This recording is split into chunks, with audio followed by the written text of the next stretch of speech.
বন্ধুরা, হৃদয়ের মণিকোঠা চ্যানেলে তোমাদের সবাইকে স্বাগত। আমি আজ একটা বাস্তব জীবনমুখী গল্প নিয়ে এসেছি তোমাদের সামনে।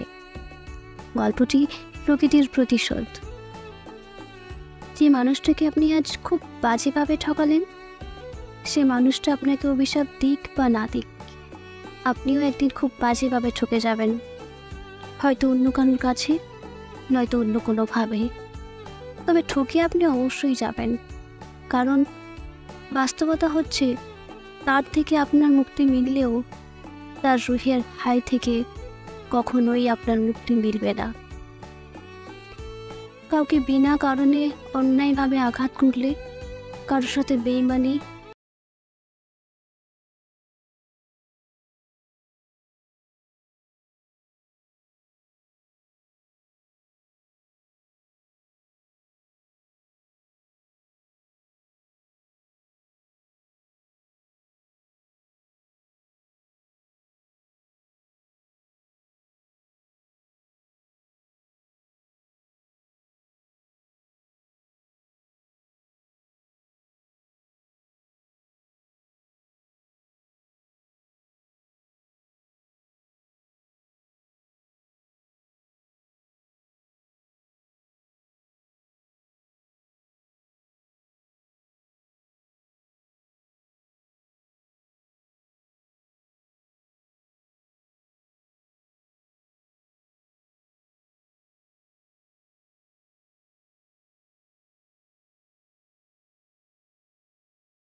আমরা যখন ঠকে গিয়ে ঠকবাজ, প্রতারক, বেঈমান, বিশ্বাসঘাতক ও চরিত্রহীন মানুষগুলোকে ভালো থাকতে দেখি, তাও আবার দিনের পর দিন, বছরের পর বছর কিংবা যুগের পর যুগ ধরে, তখন আমরা বলি রিভেঞ্জ অফ নেচার বলে কিচ্ছু হয় না, কিচ্ছু না, ওটা শুধুমাত্র সান্ত্বনার বাণী।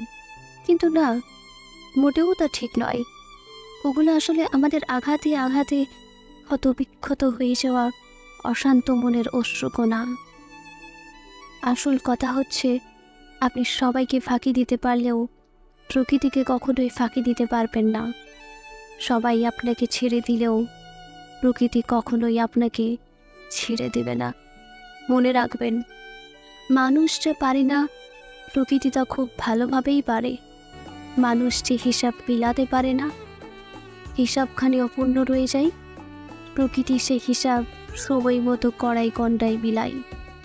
মানুষ যে বিচারের ভার সৃষ্টিকর্তার হাতে ছেড়ে দিয়ে নীরবে নিভৃতে চোখের জল ফেলে সব সহ্য করে যায়, প্রকৃতি সেই বিচারের সাজা এই দুনিয়াতে ভোগ করিয়ে নিয়ে যায়। কাউকে অন্যায়ভাবে আঘাত করা ছাড়ুন, ঠকিয়ে লাভবান হওয়ার চিন্তা বাদ দিন। প্রতারণা করার মানসিকতার চলাঞ্চলি দিন। জীবনে এমনভাবে বাঁচুন যেন আপনার দ্বারা কখনোই কারোর ক্ষতি না হয়। আপনি যেন কখনো কারোর দীর্ঘশ্বাসের কারণ না হন। জানেন তো, মানুষের দীর্ঘশ্বাস ভীষণ ভয়ঙ্কর। কারো দীর্ঘশ্বাসের কারণ হয়েছেন তো আপনার শাস্তি অনিবার্য। তাই জীবনে আর কাউকে পরোয়া করুন বা না করুন, সৃষ্টিকর্তাকে পড়ুয়া করুন। মনে রাখবেন, তিনি ছাড় দিলেও ছেড়ে দেন না কখনো। এতক্ষণ তোমাদের শোনালাম প্রকৃতির প্রতিশোধ নিয়ে। গল্পটি কেমন লাগলো সেটা অবশ্যই আমাকে কমেন্ট করে জানিও।